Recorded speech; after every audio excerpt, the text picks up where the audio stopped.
Rev it up and welcome to Cars Yeah, show number 2190. Be prepared to be inspired. This is Cars Yeah, where you'll enjoy interviews with inspiring automotive enthusiasts. Mark Green is here to provide you with a fuel injection of automotive inspiration. So get in, sit down, buckle up, and get ready for a wild ride here on Cars Yeah.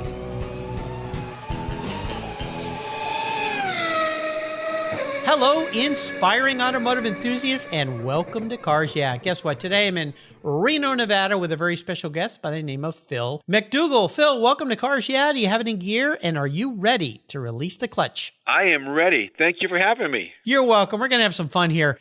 Now, before I introduce you, and we talk about this wonderful museum you're in charge of, what's one little thing that maybe people don't know about you, Phil? Yeah, I thought about that, and I think that the number one thing would probably surprise people is that I was an exchange student. And I used to think my parents didn't like me too much because they would send me places, and I'd say, "Boy, what's going on?" But I had the chance to do exchange student in Japan and one in Europe. And looking back, that was probably one of the best experiences I could have ever had. You know, I'll bet that did really enlighten and change your life. Our kids, when they were in school, got to do some studies abroad. And in one case, I'll share real quickly, my son went to South Africa and was part of a group that he created in his school to raise money to build and provide bicycles to very rural villagers. I mean, these are people that live in huts with dirt floors, so they could get from their village into town to sell their goods and make enough money. And the bikes were also used by their children to get to school, because if they walked to school, sometimes they had to walk through an area where there were lions that would attack them. And my son came back from that particular one. He also went to, where did he go? He went to Poland and did some studies there. But he said he came back from Africa with a whole new perspective on the world. And I would imagine that's what happened to you, right?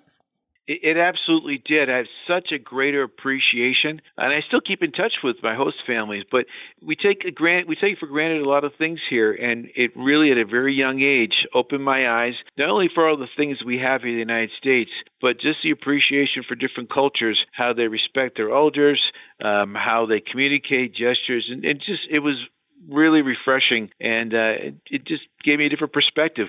Yeah, it's too bad that more people can't do it. I know it's expensive and for some people to do, or schools can't afford it, whatever. But yeah, I always tell people, if you have a chance to travel anywhere, take that opportunity, because the world is a big place and there's a lot of different people. But one thing that I think most people discover is deep down inside, we're kind of all the same. We just want safety and food and shelter for our families, and we want a chance to do things in the world. And you know, I think we're kind of all the same. It's just too bad that the little windows we see through the news and social media paint a different picture. So travel when you can, right?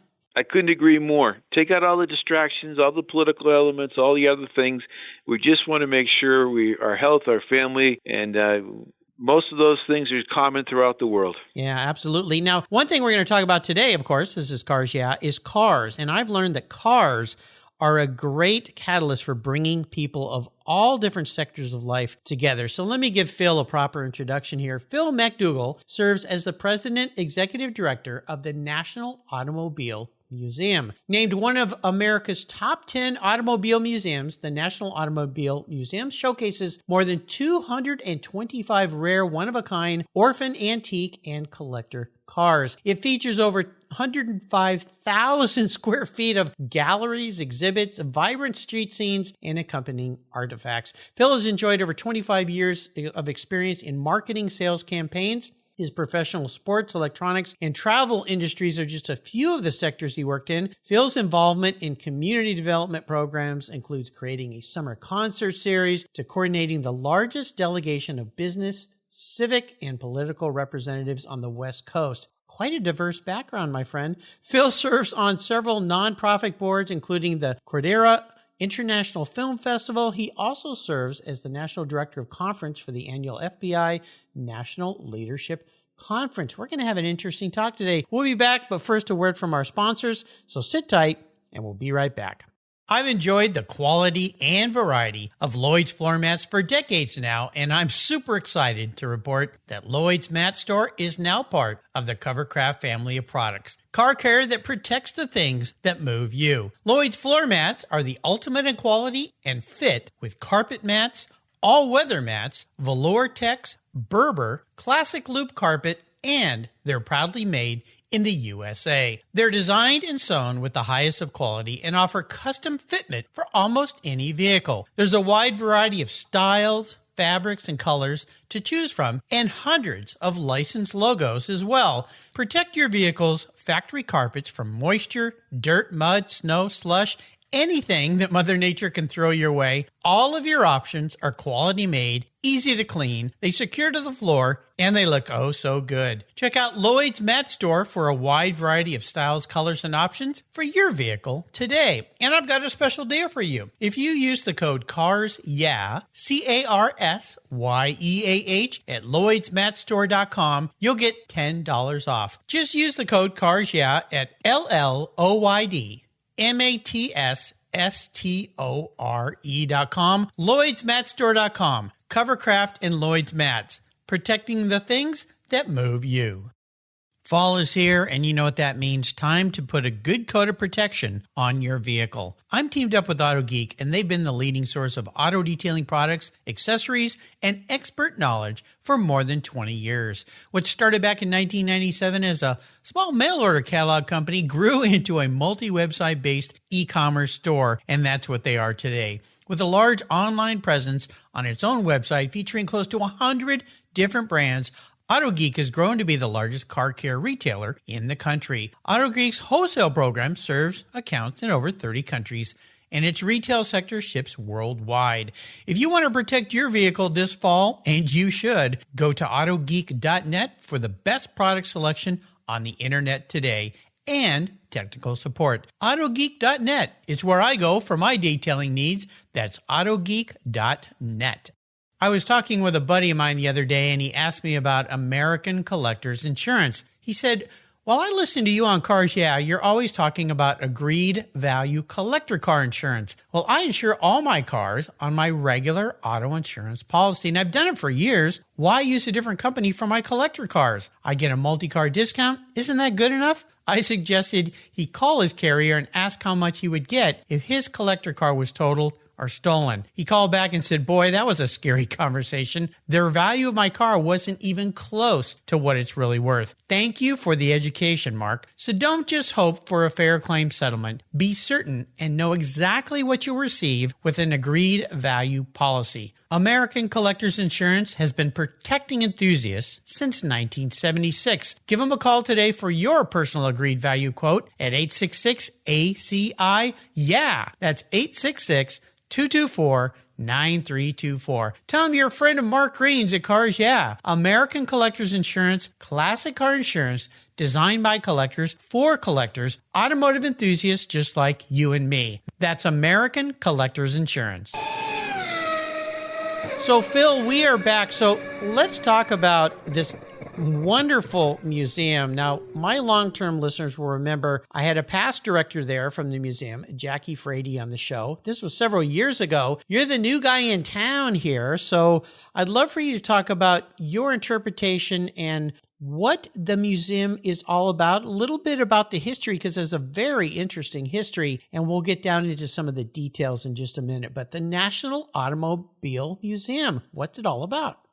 Well, I'm going to break it up into at least two buckets here for you. One is the past and the history. For those you aren't familiar with it, Bill Harrah, Big Casinos here. He started off the collection with over 1,400 automobiles, and he was here in the Sparks area. And when he passed, that collection went to a couple different people. But the bottom line is, at the end, before it all got sold off, people in the town said, listen, we cannot sell all these automobiles off. They got together and they created the museum. Now, I just condensed like 8 years into 10 seconds. You did. That's a big story there, isn't there? Yeah, it's an amazing story. What he accomplished in his lifetime and his passion for automobiles and his collection was unequal. But he was an icon here in town. But when he passed, the collection was going to be sold off. Community leaders got involved and said, no, we got to keep it here. The short version is we got about 125 of those automobiles, and the community leaders made a deal to start a new museum. Now, I just condensed that into really short period of time, but we are, like you mentioned, about 105,000 square feet, an amazing collection of automobiles, but not just that, the street scenes, movie theater, outdoor patio, outdoor bar, we have a lot for everybody. Yeah, it's amazing. I tell you, when I was a kid, I grew up in Southern California, and we went up to go skiing up in Tahoe. And I remember going to Hera Collection when he was still around, and just as a little kid who loved cars, just walking through there with my eyes wide open. But you guys have come a long way, baby, as they say. And I wanted you to talk a little bit about the variety, perhaps, of the different kinds of cars, because the setting is very unique. It's different. And you've got kind of the best of the best there. And Bill Hera, oh my gosh, that guy knew how to collect cars, didn't he? He had the funds through his casinos to buy the best of the best. And he accumulated a collection of cars that has almost been unrivaled throughout history. So kind of give us a little bit of a brief walk through the museum and the different categories of cars that you have there. Well, I'm a real visual person, so I'm going to try and do my best, because when people come in, the biggest thing I hear is, oh, that's the old museum with the old Model Ts, and, they lose track of the big picture. What I'm about to share is just so much more. You walk in the front door, and we have the very first automobile in 4 galleries, and all the way down to, like, Elvis's Cadillac or the 10th Tesla ever off the lot. So, it is from the very beginning to the most recent technology. It shows the evolution of the automobiles. It has a backdrop with the clothing that people wore at the time. We have decor, and one section is, you walk into a gallery, it looks like a big blacksmith shop, and it takes you back in time, the very first car.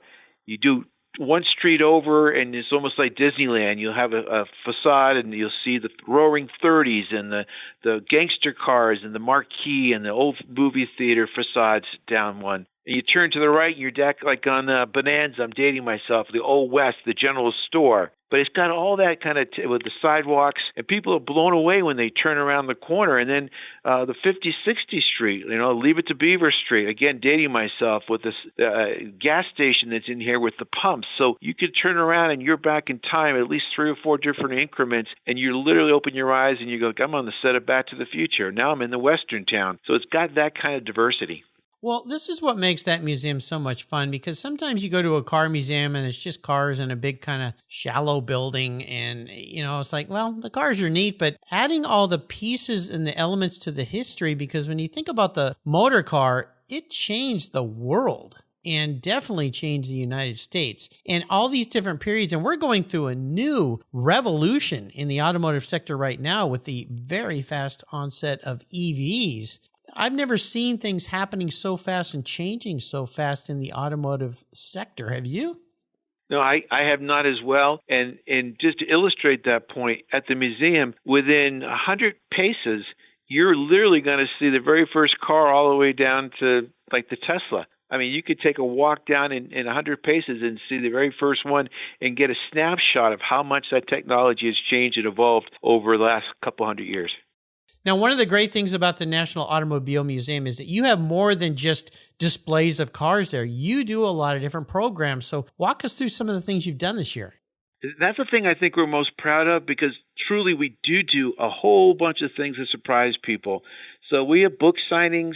We partner with all the nonprofits, because most nonprofits in the area don't have the means to have events, to display things, or do other type of events like book signings themselves or film debuts. So books signings, film debuts. We do meet and greets. And I'm ranging from Monster Jam truck drivers coming in here last week to authors, actors that come in. They do pilot shows here. And we love it because when people come in to do all this, it's just an added value to our guests. You never know if you're going to see a movie set like next weekend, you're going to see a movie set being done. You're going to see actors walking by. You're going to see Monster Jam people. You might see people in full character. They're from the arts world. We have all the artists come in. We have a podcast studio that people are constantly being interviewed in. So there's something new almost every day. Very cool. I love it. And your website, people can just go to your website and see what's coming up so they know if they're going to be in town or they want to come specifically for an event. Everything's listed there? Yes, and we just launched a new website about 3 weeks ago, automuseum.org, and we list everything up. And literally, our team is kind of going crazy with me because I want something new every 2 weeks. And that's a stretch, especially in the museum world. But every 2 weeks, we used to do one event a year, a 3-day event. Now we do 3 a month. Wow. Yeah, that new guy, Phil, he's got us all hopping around here. So that's a good thing. Well, we want to stay visible. Well, of course. And, that's the thing with museums. You've got to do that because once somebody local goes, like, well, unless you have something new, why do I go back? So you got to keep people coming through the door. Now, I'd love to talk to you about what I call our driving inspirations. These are people that have been highly influential mentors, perhaps, in your life. I've learned after interviewing over 2,000 people here that most people that are successful in the world have somebody in their life like this. Many people have lots of people. Is there somebody in your life like that you'd like to share? There is. And if you had asked me this 10 years ago, I would have thought this is not someone influential. This is like my arch enemy. But he ended up turning in to be one of the most influential people I ever had. Wow. I used to work in the NBA for many years with the Sacramento Kings. I had another vice president of services there, and oh my Lord, we were arch enemies at one point. I just couldn't get along with this person until he offered the first olive branch and said, listen, this is the reason that I have some challenges. It was just different styles. Yeah. All this person wanted to do was be informed of some things a little bit more detailed for me, and I was just trying to go 100 miles an hour. Yeah. And the minute I took his advice and said, listen, put yourself in my shoes. This is what's important. Understand my particular style, and I'll meet you in the middle. Fast forward, he became my mentor, one of my closest friends, and amazing, amazing man that I reach out to quite often still. This is a wonderful story, and it's an even better golden nugget that you dropped for us here because we all work with people that are a challenge. This could be a client, could be a coworker, could be a family member. And lots of times the divide, the wedge just gets bigger and bigger and bigger because neither of you are willing to budge. And let me ask you this that might help a listener out there that's in this situation. You kind of mentioned it there, this person that was a challenge, a nemesis, or, someone that really frustrated you, the approach that person took that enabled you two to become friends and him a mentor. Could you go into that maybe just a little bit more so that somebody out there that's faced with this is trying to figure out, how do I get over this? How do we work together better? Could take that advice and give it a shot? As basic as this is going to sound, this is when the light bulb went off because I was going 100 miles an hour and I was excited. We're in a fast-paced industry. He sat me down and all my defenses were up, completely up. And he goes, Phil, I'm going to ask you a question. Tell me the top 2 or 3 things that are important to you. And I shared what they were. I want to be creative. I want to be innovator. I want to move fast. And he goes, okay. He goes, those aren't in my top 100, but I realize they're your top 3. He goes, you want to know what mine are? He goes, I want to be a good communicator. I want to be a good teammate. And I want to be able to support the organization overall. He says, might not be in your top 3, but he goes, if you just remember my top 3 when you're making your decisions to implement a plan or to send a message out to notify the team or whatever it might be, if you just take a second to think how that might affect me, I think we're going to meet halfway. And it took nothing more than just keeping him in the loop on his particular things that were important to him. And it literally changed overnight. And we laughed about it like a month later going, oh, my Lord, I was having bad thoughts about you. Yeah, he was having the same about me, but it completely changed. What a simple solution. It reminds me of something my grandfather told me, and some of my listeners will remember this. My grandparents were married for almost 70 years, and I asked him when I got married, I said, what's the secret to a long, happy marriage? And my grandpa said, well, that's easy. Just do everything she tells you.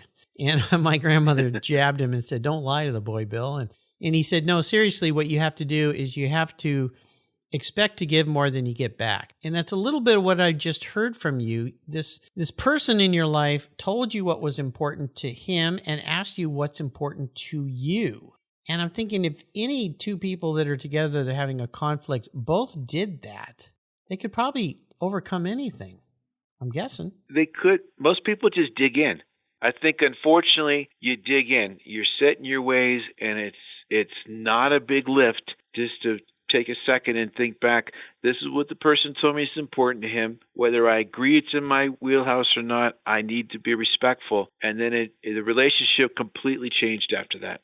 That's a wonderful story. Wow. What a great lesson. You dropped a great one for us. We'll take a short break. Thank our sponsors. We come back. I want to talk to you about a challenge. And I know you have a very diverse background in history and how you landed in the role you landed in. I think is going to raise some eyebrows and surprise some people here today, because a lot of people will go, what a dream job. All the car fanatics, you get to be around these cool cars. So keep that thought in mind. We'll take a quick pit stop and we'll be right back. You've heard me talk about Linkage Magazine here on Cars Yeah for a couple of years now. Well, they're growing. And in 2023, they're going to grow from 4 issues a year to 6. And there's an opportunity here for you to take advantage of this growth. If you go to linkagemag.com and click on the Renew button, if you already subscribe, you can get a great deal. Use the code RENEW6 for 1 year and you'll get 6 issues for the price of 4, or type in Renew 12 for 2 years, where you also have a great savings. Plus, they'll even throw in a free Linkage hat. How cool is that? The publisher of Linkage is Donald Osborne. He's been a guest multiple times here on Cars Yeah. He's become a good friend of mine, and I'll tell you, Linkage Magazine is one of those newer magazines that you're going to want to get. It's all about experiences, opinions, and values. It's a wonderful publication, something I look forward to getting. And now that I'm going to be getting 6 a year, even more special. So go to linkagemag.com. Again, use the code RENEW6 or RENEW12 to get that special deal. Do it before December 31st, 2022, so that in 2023, you'll get 6 issues of Linkage Magazine instead of 4. 20, 50, or 100 years from now, will there be a workforce to care for the collector vehicles we love? With auto shop programs disappearing across the country, it's a question we enthusiasts have to ask. That's why I support the RPM Foundation, which exists to ensure that the critical skills necessary to preserve and restore these vehicles aren't lost to time. One of the many ways RPM, which is short for Restoration, Preservation, and Mentorship, is accomplishing this goal is through workforce development initiatives. The RPM Apprenticeship Program enables the next generation of artisans to earn a living while they learn the craft of restoring and preserving these vehicles directly from industry professionals. The Endangered Skills Program documents the process of masters training future craftspeople on a variety of critical skills in danger of being lost forever. For more information on how the RPM Foundation is driving the future of the collector vehicle skills trade, visit RPM Foundation today. They're one of the charities of choice here on Cars Yeah. So, Phil, let's talk about the challenge question. Now, you and I had a nice little pre-show chat, and I asked you a little bit about your background, because as I introduced you, and I just took the icing off the top of the cake, that is your career. You've had a very diverse, different background than most museum directors have had. And I think some people would go, how did you get this job? So walk us through the challenges and what's happened in your career path, because you've had some big pivots. Yeah, it's really 3 different unique buckets. And when people look at my resume, they literally pause and go, this doesn't seem right. But I started off, and my whole goal, I finished college over in England. I mentioned I did exchange students. So my whole purpose was to be international relations, get involved in government. I did internships and state and local senators and congress people. And I got a short taste. I said, no, that's not for me.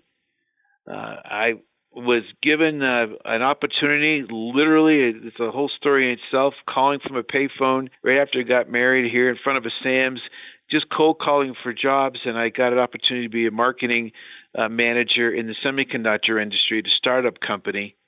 And I did that, and I loved it for about 12 years, and that was product manager. I traveled around the world, and it was very specific, semiconductors, computer chips, very black and white, clean rooms and all that. And then the third part of it was I literally was driving by Arco Arena in Sacramento, and I always loved sports, and I just loved with all my heart, passion, and the competitiveness.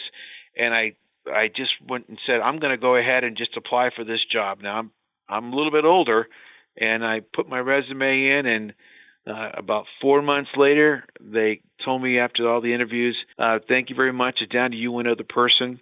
And we went with the other person. Wow. And I was heartbroken, but they called me back a month later and said, I'd like you to consider this. And literally, I said, I really can't talk right now. I'll give you a call right back. And I hung up the phone, and I drove there, and it was in the lobby when he and there said, you I'm here go. to finish the conversation. Smart guy. So very different, but loved it. Yeah. Well, and that leads us up to where you are now, because we spoke and you said, when I came into the position I'm in now, I did not have the background with museums, nor even with the automotive sector. But somehow all of these different pieces of my life came together to allow me to do a great job where I am now. So I want you to kind of share how that happened. Well, I relocated to the Reno area with my family, and I wanted to make sure that wherever I stayed, I was going to be there and retire. But the long story short is that I have always had a passion for cars and automobiles. The museum was one that I visited right when I got here. They approached me saying that they saw me at one of the things I was doing here in town. But to your point, I didn't have any, say, car experience and museum experience, very limited. But what I did have was marketing and sales and membership experience, and I put on events and all those things the museum had to offer. They brought me in for an interview, and a really short interview process, 12 and a half months later. 12 months. I was offered the job, and I just pinched myself every day because I couldn't be more grateful. Wow. Well, you've got some tenacity in you, I have a feeling. That helps, right? That bulldoggedness. It was the biggest thing was the board was very open to, museums and any other businesses. You have to stay visible. You have to change. Otherwise, you won't stay alive. Yeah. So I guess some of the things that I proposed from the outside looking in, they thought had some potential, and they gave me a chance to do it. And since then, we've been going 100 miles an hour since I got here. Yeah, it's wonderful. I love it. Great story.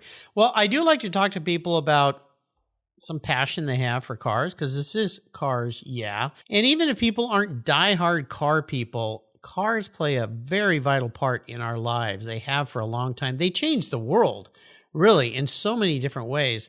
So I'd love for you to share maybe one special vehicle story that you have. Could be a car you've had, or it could be maybe a relationship you formed with a car in the museum. I don't know. So take us on a little ride. Okay. Well, first of all, most people, including myself, as we get up there in age, we're very forgetful. But I always ask this to a lot of people. It's a good icebreaker. I go, tell me what your first car was. Yeah. Even if the relationship is really, I don't know them or kind of staunchy or, whatever, they open up immediately because it takes them back in time. Almost everybody remembers their first car. Yeah. So that's what I would like to go back to, the independency. I had a Fiat. I'm from Boston, Massachusetts originally, and you get about 4 months there. They're not in snow or cold or sleet. Yeah. So Fiat wasn't the best choice. But my first car was a Fiat. I loved it. It was the best thing. It gave me independence. And looking back, I was going too fast and did all the things I shouldn't have been in there. But it was that independence that came with that first automobile and all the other memories with it that stand out to me. Yeah. Well, yeah. A Fiat in Boston. Oh my gosh. The acronym Fix It Again, Tony, kind of comes to play there with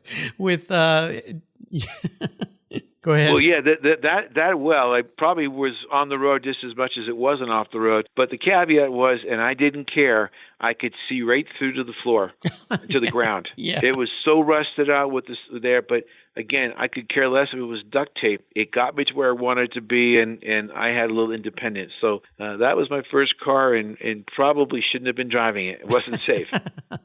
Great story. I love it. So I'm going to be your car psychologist here. It's a little game I play with all my guests. I'm going to crawl into your head a little bit. And since you have been around cars now for a little while, working at the museum, I would assume you've maybe formed a little bit of a concept around cars you like, don't like, and how they relate to you. If you were reincarnated, pun intended, manifest as a vehicle. Now, this isn't what you want to be. This is how you perceive the man in the mirror, who you really are deep down inside. What kind of car would you be and why? Well, see, I'm glad you put that, not who I want to be, but who I think I am. Yes. Because what I want to be is something different. But what I really think I am is like, there's a Scout here. It's a truck. Uh-huh. And I think I'm I'm someone who just pile it on, let me get as much as I can. I'll take on the load. I'll go up the hill. You can all jump on and we'll do this together. But I'm more of a pickup guy or a Scout guy who doesn't matter. You got to throw whatever you can in the back of the trunk, any kind of work or projects. We'll take it on and we'll do our best to get it accomplished. I think that kind of, roll up your sleeves, just get it done kind of guy. Well, I think that kind of makes sense, having gotten to know you a little bit better today. Most certainly. And the great thing about that is those have kind of come back in flavor, if you will, like the Bronco or the K5 Blazer or the FJ. So you're kind of coming back in style a little bit, I think. We took it out and we put it in the warehouse where we did some renovations. I had more emails from people or people walking by mad that the Scout wasn't there. It's something a lot of people it stands out in a crowd and takes them back in time, and it's just a beautiful automobile. Well, the interesting thing to me about the Scout too, International Harvester Scout we're talking about, right? Yeah. That car was around from like 60, 61 to 1980. It was kind of like one of the first, well, it was a two-door, but SUVs, if you think about it, before SUVs were popular. I mean, now everybody's driving an SUV. So again, it's kind of come back into style. So that's a good thing for you, Phil, to be back in style. Yeah, well, yeah, there's hope for me yet then. I think so, yeah. Well, I like to ask about how people like to give back. And I mentioned in your introduction that you've been involved in a lot of different sectors of giving back. You've worked with the Cordillera International Film Festival. You put together, while you're part of this National Director of Conference for the annual FBI National Leadership Conference. I mean, it sounds like to me civic and political, maybe helping communities. Has that been a big part of your life? It always has been. I mentioned earlier, you did in my intro, community concerts. I'm maybe it's a little bit of back east. Maybe it's just a little bit of the small town I grew up in. But when people don't know their neighbors, or when you get to know your neighbors and you get to know other people, other cultures, a lot of the problems I think people have in this world can kind of go away. You get a better understanding who your leader, your team, your family, your friends are. So anything I can do to kind of bridge that gap, it's important to me. Exchange students are important to me to help build that, but those kind of things just make the place a little bit easier, the world a little bit easier to get by day. And we're doing that here at the museum. We're inviting nonprofits down, a lot of different organizations that make a difference in the world. And some of the different things you just referenced, the FBI National Leadership Conference that I did that one for 2 years. That was just an extension of that. There's so many things going on in this world that the average Joe doesn't know what's going on in their backyard. Some scary things, and if you just create a little bit of awareness, it just makes things a little easier for everybody, I think. Well, if you know your neighbor a little bit more than just the guy that drives the truck, you're more likely to help him out if he's in need, right? And he's more likely to help you. And it doesn't take much. I mean, unfortunately, there's a lot of people here that don't know their neighbors, don't know who's across the street. And, I love that picture I used to see. There's 3 or 4 bicycles in the front yard, and it says, this is our old Facebook, our old social media, because that's how they used to get together. And now it's just not the same. And I'd love to bring a little bit of that back. Well, I'm glad you're doing it. It's real important. I like to promote books here, and I've had hundreds of authors on the show. Love books here at Cars. Yeah. Is there a book you'd like to suggest people crack open and read and enjoy? Well, it's a unique one. It's called Against All Odds. Okay. And I don't know if you're familiar with it, but there's a particular automobile here called the Thomas Flyer that won the race around the world. And if you want to take a trip back in time and talk about true heroes and the impact, it's just amazing what these people did, these drivers that were all part of this project. And it celebrates its 115th year of winning the race around the world. So that one stands out to me. You know, when you said that, at first I was thinking it was the book about World War II and survival, but this is a different book. Well, a little bit of survival, yeah, but it's just literally the story about most of the world. For the very first time, the first time they saw a car was this car called the Thomas Flyer, and it just changed the way people think. And these were true heroes that did this race around the world, and it's good reading. Yeah, that book, I think I even have a copy of that book. My library's gotten a little too big, but yeah, I think the subtitle was like The Great New York to Paris Automobile Race of 1908. Yes. Yeah. You're right. Absolutely. Yeah. Great book. You know, there is another one with the same title that's actually about World War II and some amazing things that people had to overcome. So that's, at first I thought that's what you're talking about, but yeah, that's a great book too. We'll make sure I put a link to that and how you can get your hands on one of those on Phil's show notes page. We have a great place here on the Cars Yeah website called Guest Recommended Books, where there's over 2,500 books listed there for you to get, and I made it real easy for you to click to buy. So Phil, today I'm going to be your benefactor. I am going to have some fun. You're going to have some fun, actually, at my expense. I'm going to park any car in the world in your driveway. You can take it anywhere in the world, and you can go with anybody, even somebody who's no longer with us, somebody from the past. So if you want to bring along Henry Ford or Bill Hara or whomever, you can do that. So what does the ultimate drive look like for you? Now, you're going to laugh about this, but I'm going to date myself. I think I was born way too late. Okay. I'm going to say I would like to be in Elvis's pink Cadillac with him driving me down the street and telling me stories. You know, I'll tell you something funny.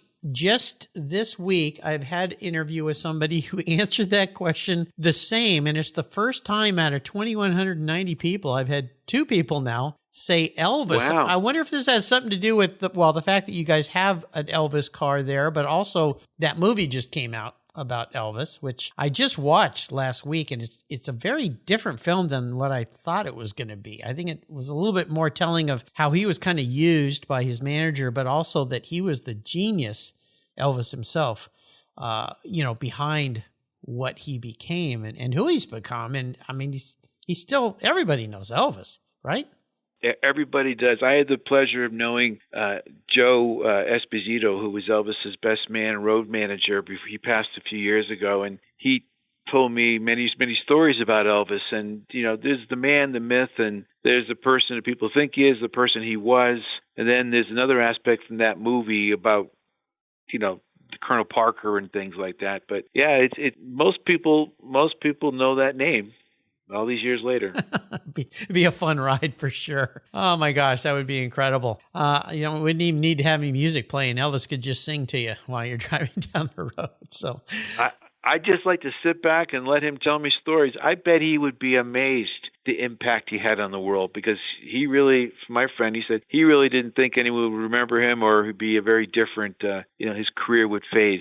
I believe he's one of very few people that is making more money through his music and who he was now than he made when he was alive, and continues to generate massive amount of exposure in so many different ways. So yeah, I mean, who couldn't be a superstar with the name Elvis? I mean, come on. Just the name alone, but a very religious man and just very generous to a fault, I heard. Yeah, I think so. Probably why he was taken advantage of in many ways, probably by more people than one. So you've taken us on a wonderful ride today. The National Automobile Museum, it's a must-see for all of you enthusiasts out there. Before I let you go, Phil, could you share maybe some words of inspiration, a mantra, or a success quote with us? Oh, wow. Okay, well, I'll just tell you that I've kind of adopted is that never take no, never give up. One thing my father told me, and I'm working on this one, but be humble and don't hold grudges. Life's too short. Yeah. And live every day like it's your last, and you'll have a greater appreciation for life in general if you just remember this is the moment, enjoy it, Don't forget who your friends are, and never take no, because don't let anyone tell you you can't do anything. You can always do what you want. You just work hard. Great words of advice. For you listeners out there, you can find the National Automobile Museum on their website. Very easy to find. I'll put links here on Phil's show. And if you find yourself in the Reno area or make a special trip, again, you can go to their website and see some of the upcoming things that they've got coming that you can go and see and be a part of. In addition to visiting the museum, this is a trip well worth your time. Phil, thanks for being so generous today with your time and your expertise. I want to do a shout out thank you to your colleague, Kathy, for putting us together today. Kathy, thank you very much. Until you and I talk again, my friend, I'll see you at the National Automobile Museum. Thanks, Mark. Thank you very, very much for having me on board. Thank you, Kathy. And one thing I forgot to mention is all the volunteers we have here at this museum and our staff. There is no way in the world we could do it without them. So thank you very much for letting us just share a little bit about this with your listeners. Absolutely. I tell you, the folks that donate their time at museums are saints because they're the ones that make it happen. We have the LeMay Museum down the road from us here, and all those volunteers are oh so important. So thank you to all of those people, because you're the ones that make it enable us to come and enjoy the museum. Thanks again. Thank you so much for joining us on today's ride here at Cars Yeah. Drive on over to carsyeah.com to find show notes and inspiring automotive fun. Download your free copy of Filler Up, a fun book filled with gorgeous photographs of fuel filler fun, including quotes from more inspiring automotive enthusiasts. Download your copy today, and we'll see you next time on Cars Yeah.